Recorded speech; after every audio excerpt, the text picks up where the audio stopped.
Welcome to the Business Development Podcast, brought to you by the Global Business Development Association, delivering the strategies and tactics to boost your career and corporate growth.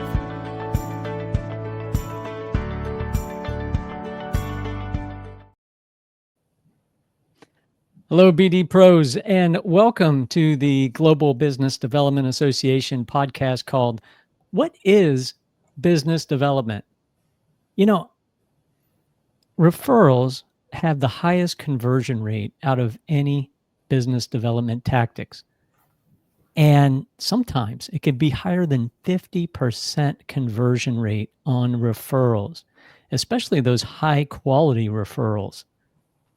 And when you compare that to other BD tactics like cold outbound, cold calls, cold email, warm email, social selling, whatever you want to call it, sometimes those only have less than 10% and sometimes even worse conversion rates. So that's a real problem for some companies. But if you want to have higher converting BD tactic like referrals, well, this is the episode for you. Today, we're talking with Andrew Z. Brown. He is the father of business-to-business referral programs, and he is here to talk about the methodology that he has in his book for building a referral management system. His book is called Get Referred: How to Increase Sales Velocity, Volume, and Value. The book provides a reader-friendly how-to guide that is instantly usable by anyone on the hook for generating revenue. He draws on 30 years of helping organizations accelerate sales in fast-moving technology companies, well-established financial institutions, and conservative professional services firms across North America. This is unlike other books. It's designed for improving sales in ways that are truly meaningful to anyone selling products or services, whether that's B2B or B2G, business to government. The book is organized clearly so that readers can immediately find value by focusing on key takeaways and objectives. He gives you plenty of use cases, tools, and frameworks, and walks you through the whole process on rolling out a referral program. I've read this book. I gave it 5 stars like a lot of other people on Amazon. Looks like 32 ratings to date, all 5-star ratings, it seems like. So this is a wonderful book, and I'm so excited. This is the second time we will have Andrew Z. Brown on our podcast. We'll have the previous podcast in the show notes. Andrew, welcome back to the show. Hey, Tony. Thanks very much for having me. As always, real pleasure to catch up with you and engage with the BD community.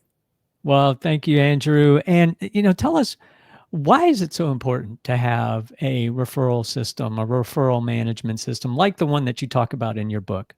Well, you've talked about some of the business benefits, about the higher conversion rates, which are extraordinarily high with the right referral source. The cost of acquisition for a new business when there's a good referral is next to nothing. And so, those are the business benefits. And so it gets you to think, well, why shouldn't we actually put something into place? And it turns out that the ROI on managed referral programs is 40% or greater. The other reasons I think that business development folks and organizations in general, we want to be able to understand and a process where we can measure, we can learn, we can adapt. Also having a systematic process places someone in the role of responsibility. We know that if you put someone, if we give responsibility to someone, it's more likely to happen than if it's amorphous and no one really owns up for it. And perhaps the greatest reason is you avoid the negative consequences of not systematically managing referrals, which includes things like lost opportunities, wasted resources and time, irritating clients, disrespecting prospects. All of those are consequences of many organizations' default way of managing referral programs, which is kind of ad hoc, non-systematic, not measured, not thoughtful, not measured. So that's why you have the positive business benefits, and you want to avoid some of those negative consequences. That's why it's so important to understand how referrals in B2B, particularly big ticket products, services, offerings, actually happen. And that's why having a process in place that's built on the realities of good referrals is so important. Yeah, and folks, you can see, if you're watching the video, a copy of Andrew's book on the screen. A lot of what he just talked about is packed into his book. And if you want to learn a little bit more about the overview of his book and his top 3 tactics, again, that's in the first podcast we recorded with Andrew. And again, we'll have that link to the podcast in the show notes so you can go back and listen to that show. All right. So in this episode, Andrew, we plan to jump into the overall process, that overarching process that you talk about in your book. Sure. And I'm showing the process now on the screen. But for those that are probably listening and not seeing a screen or any kind of video version of this podcast, can you walk people through the 7-step referral program? Sure, and I'll do it rather quickly because it is involved. We know that human behavior and organizations are messy things to deal with. And that's why there is a program to try to manage that in a systematic way. So actually, can I ask you to put that back up? Awesome. Thank you. Yeah, and Andrew, if I may, just for the listeners, today we will go through the first couple of major steps. We'll have a 3-part series that goes through the entire process. So this is a deep dive into the first couple of steps in the Managed Referral Program, and we'll roll out podcasts in the future that do deep dives into the other remaining steps until we go all the way through the entire program. All right, so let's continue forward with the deep dive, Andrew. Okay, so a quick overview. The slide is there. The first step is to select goals. And I know that sounds silly, but the reality is that many organizations are very imprecise when it comes to the kind of goals and targets that they're looking for from referrals. You might think it's just, we want more. Well, when we actually come to developing these precise actions that spark the actual generation of those profitable referrals, we have to measure it against the goals. Otherwise, a program could be less successful than you would like. And the whole point is to introduce a discipline around referrals and referral behavior. And that means spending time with the sales folks, perhaps with the marketing, perhaps with the executives, and identifying specific goals. And those goals generally fall into sort of a handful of buckets. Okay, great. Now let's jump through the other steps 2 through 7, so people can just, if they haven't read the overall program real quickly, how it works. So step 1 is you select your initial goals. Step 2 is get referral ready. Just real quickly, what does that mean?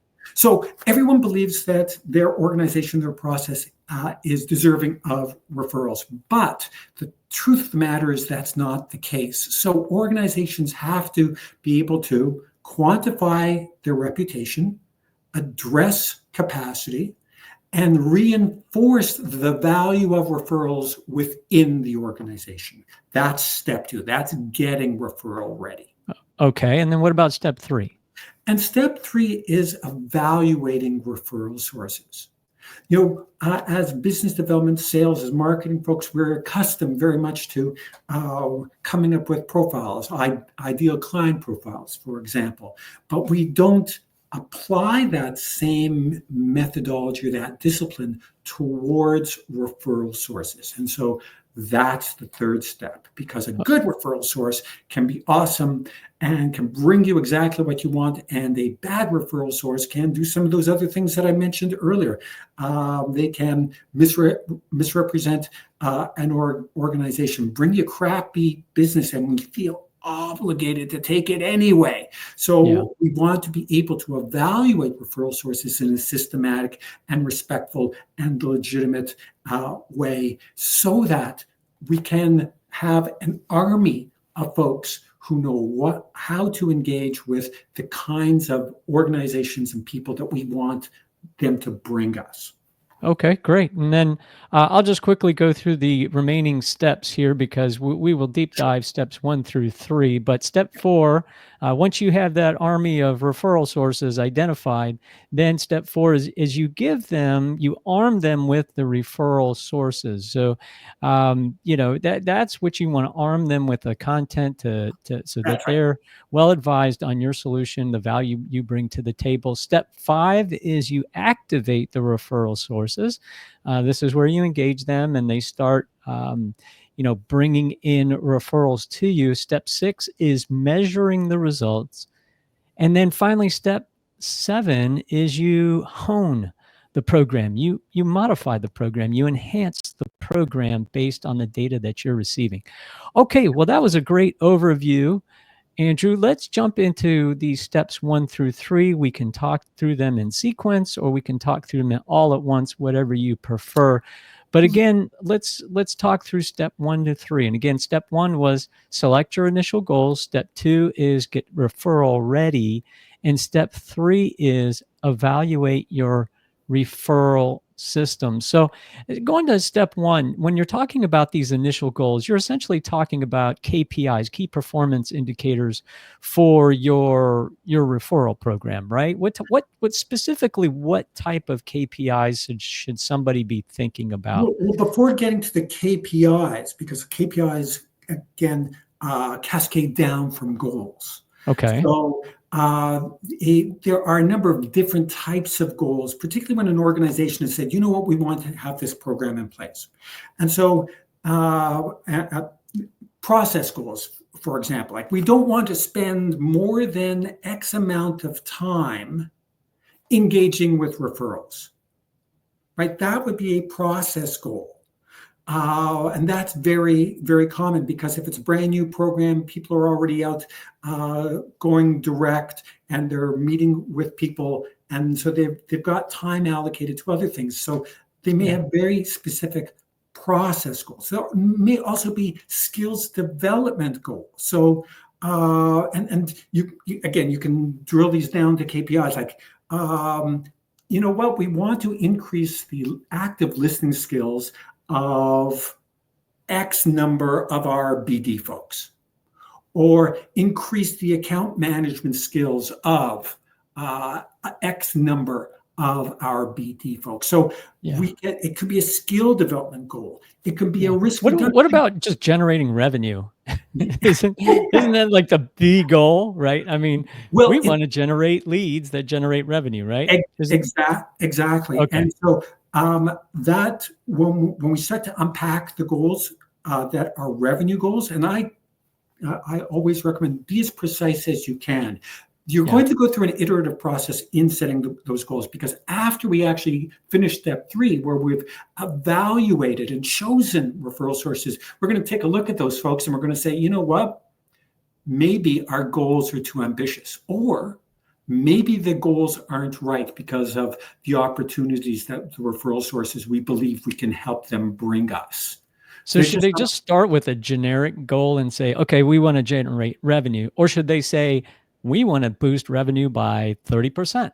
I would say you would choose, let's say an offering. We want to boost the offering of, boost the sales of this offering A, by 30% in this quarter.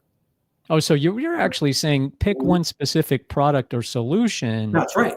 And okay. And are you keeping the other products and solutions as constants, so they're not part of the referral program, so that you can see what the uplift in revenue is from this kind of test product, this test referral program, to kind of match it to the growth rate of the others? Or is that why you're doing it? Why would you only pick one product or solution? We pick a product that we can match our referral sources to, and we pick a specific offering that we can actually measure success, and we pick a focus for our referral sources in order so that they can be successful. Got it. Okay. I like that. So specificity is the key to success here. And Tony, as I say, we might say, you know what, we want to increase this software analytical tool. We want to increase the revenues of this tool by 30% this quarter in this geographic region, for example. And then that really starts to get, when it comes to choosing referral sources, we say, wait a sec, this geographic region, that becomes then a filter for helping us to refine and define some of the referral sources that we might be choosing from.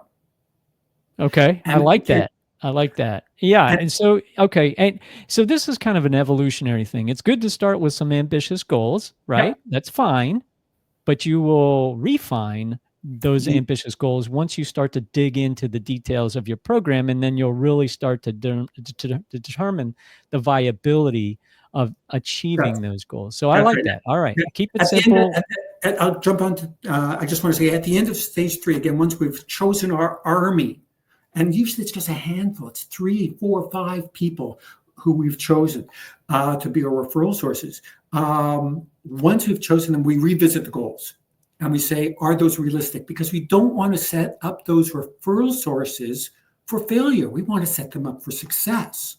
So we have to be prepared to modify those goals. And that's why those other goals, like risk reduction goals, organizational goals, reputational goals, expense goals, how much are we going to spend on a referral program, right? Those kinds of things come into play once you start to actually go through this process, and they're all legitimate. And the more people you've got talking about this thing, the more likely that you're going to be successful. You'll get more buy-in when you start acknowledging that this program can also deliver on other goals. So yes, it's first and foremost a business development initiative. There's no doubt, business development and sales, but it has implications. It can stand alone, but it opens up the door for other great goals to be met as well. Okay, that sounds like a good segue into step 2 here, which is get referral ready, right? I mean, this is the part where the goals start meeting the actionable function. So let's get into get referral ready. Yeah. Okay. How do we actually do that? You've got the goals now. We've got the goals. These are initial goals, but now what do we do? What do we do with those? So getting referral ready is a bit of a reflective process where we take a look and we ask ourselves some tough questions. Because when we are pulling together a referral program and asking referral sources to essentially act or rep for us, to recommend us, to be staunch advocates for people to go out and find the right business and qualify for us, if we're going to do that legitimately, we have to prove to them that we are worthy of their time. And that is getting referral ready. And part of that is actually summarizing, synthesizing our reputation as an organization. So how are we viewed? Because again, we're asking people to rep for us. It would be irresponsible if we ask people to rep for us if we don't have a good reputation. And sometimes we have an awesome reputation, but we haven't quantified it. Let me stop you right there, Andrew, because it seems like if you ask senior leadership in companies what their reputation is, they say, well, we have an awesome reputation. Exactly. No problem here.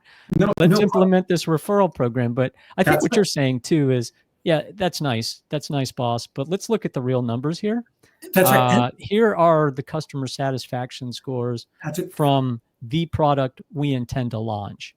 Here is our here are the other customer experience metrics that we're Exactly. looking at that justify our overall brand probably not only brand perception in the marketplace, but brand recognition probably comes into this as well, right? I mean, how recognized are we as a brand? If our referral partner says, "Oh, you should meet company XYZ," who's company XYZ? I have no idea who they are. Is And that what you're talking about? These types of exactly, and there are a okay, number of different ways, different sources. You've identified two very important ones: customer satisfaction, and sometimes the organizations have that, but they haven't summarized it or synthesized it in a way that's useful. So there has to be some agreement within the organization. Hey, you know what? We've got to capture this. We've got to make it digestible for our referrals, our chosen referral sources. So let's put it into a one pager. What's our reputation like? So customer satisfaction over a period of time. For example, how about employee satisfaction? Because we know that when organizations have employees who love working there is a strong correlation between that and high performing companies. So you can quantify that. Maybe it's a discussion with HR. Maybe this helps to kickstart some of those discussions internally around that. How about sales? How about take a look at the progress of sales so that you say, wow, you know what? Our customers are eating up these products by the barrel full, right? And so looking for different, and the simplest one is just going online and taking a look at reviews that are generated by Google or by Glassdoor. right? That is an indication of reputation. I'm not saying it's comprehensive. I'm not saying it is by any means the entire organization. It's a small piece. But what we're trying to do is provide referral sources with additional proof points around the awesomeness of the company. And that's quantifying the reputation. And companies that go, I'm not sure I really want to do that. You have to ask yourself, are they referral ready? Are they prepared? Should they be asking other people to rep for them if they are not prepared to quantify their own reputation? Yeah, right. Yeah, because you're going to be burning up mutual trust with your partners, your referral sources, if you send them down a quixotic adventure and trying to pitch products that aren't high performing. So let's just peel that back a little bit because this is a fascinating discussion here. First of all, folks, we have an entire chapter in the business development body of knowledge dedicated to customer experience and all of the metrics associated with those: net promoter score, customer satisfaction score. We have, I think, over a dozen documented in there to include employee experience. So I'm glad you mentioned that, Andrew, that employee experience is also something that's a worthy metric to take into account when you're trying to decide here in step 2, are you referral ready? And let's kind of use GBDA as an example organization here and talk through where we are. I mean, we're in the process at GBDA building out a referral program. And, I would say we're probably into step 3 here. So we're not too far down the path. And, we just crossed the line where we have over 100 business developers certified as business development professionals, analyzed the data, the pre-exam surveys and the post-exam surveys from the business development professional certification. We also have another product called the business growth practitioner certification, which is an early entry certification. And the results have been great for both of those. We've had more activity in the BDP certification.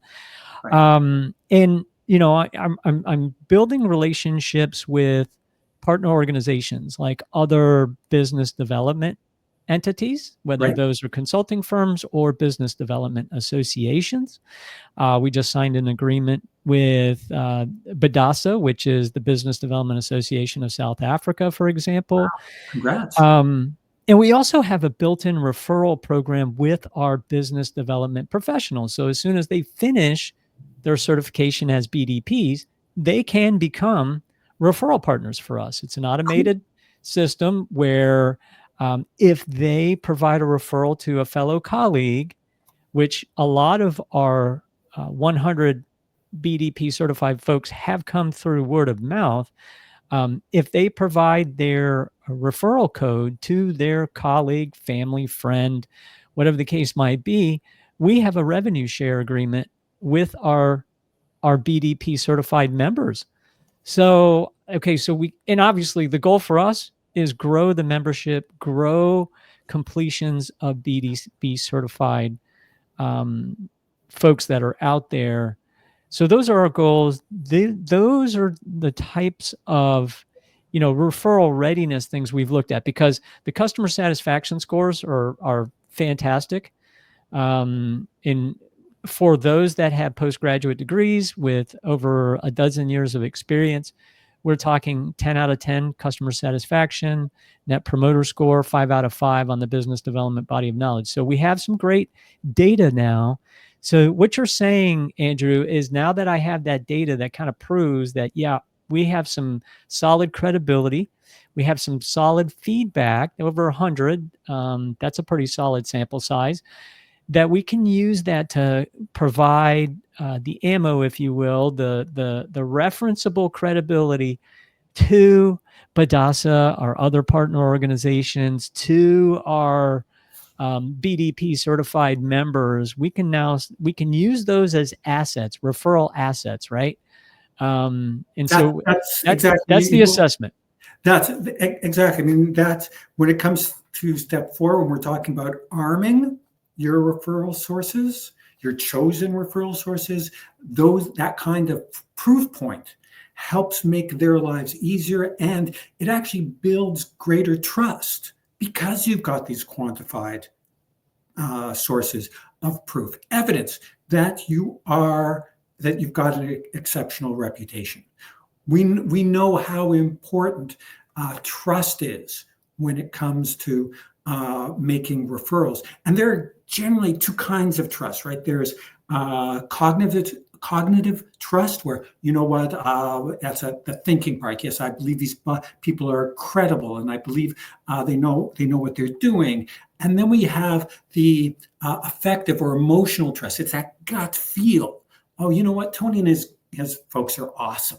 Well, when it comes to actually great referral sources, we want to make sure that we arm referral sources with that which allows them to leverage both, to feel very strongly, both cognitively as well as emotionally. Tony, you and your team are the people and the organization that we want to refer.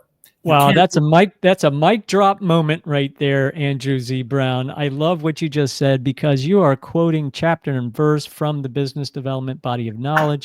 Again, folks, business development is trust building. Okay?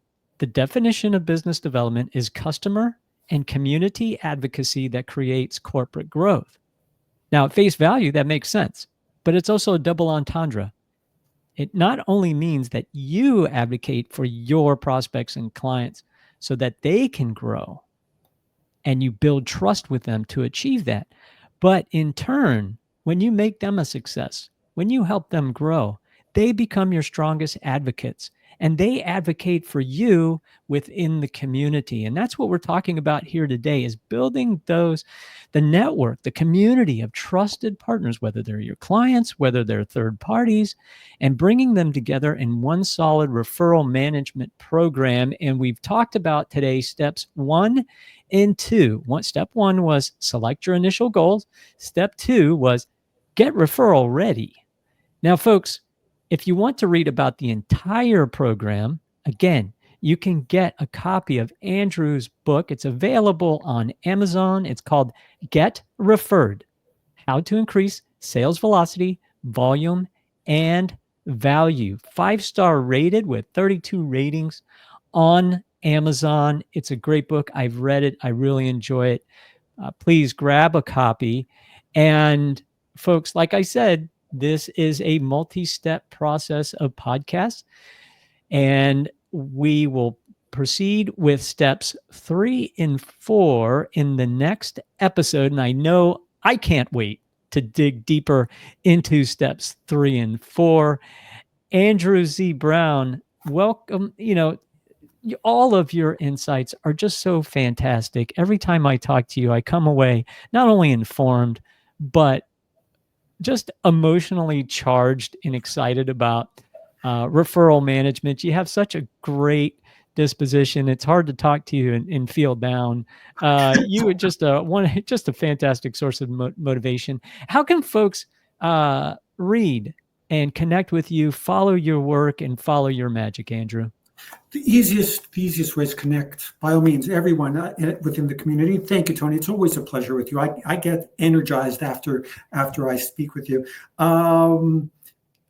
Contact me through LinkedIn, and I'm happy to give some copies of Get Referred Away to you. You're enthusiastic and very talented members of the GBDA and the community, because I believe strongly in what you're doing. And I think that I know that business development is a profession that needs more and more support. Well, and thank you for that generous offer, Andrew. Folks, we're going to have a link to Andrew's profile on LinkedIn. All you have to do is click that link, hit the message button, send him a direct message, a LinkedIn direct message, and say, hey, Andrew, I heard you on the podcast. Would love to get a copy of your book. And if you're a nonprofit organization looking to build your own referral management program, Andrew is also generously offering to help one nonprofit out there. It's a part of his mission for his company to give back to the community. So if you're listening to this and you are in a nonprofit organization that would like to build a referral management program, whether that's to bring in revenue or whether it's to bring in donors or to bring in members, Andrew can help you with that and help you continue your mission forward in giving back. And again, if you want to reach out to him, just simply DM him on LinkedIn. Andrew, I'll continue to DM you because we have a lot of work to do to talk about the next episode. And I can't wait to jump into those two next steps in your book. And that is evaluating the referral sources and arming those referral sources with a lot of powerful content. And folks, stay tuned. That episode will be coming out in the coming weeks. Thank you, Andrew. Thanks so much, Tony. Be well, everyone.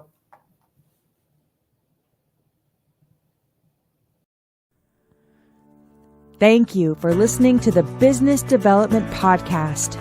Join our free community of corporate partners and business development professionals advancing the art, science, and ethics of the business development profession at gbdassociation.org.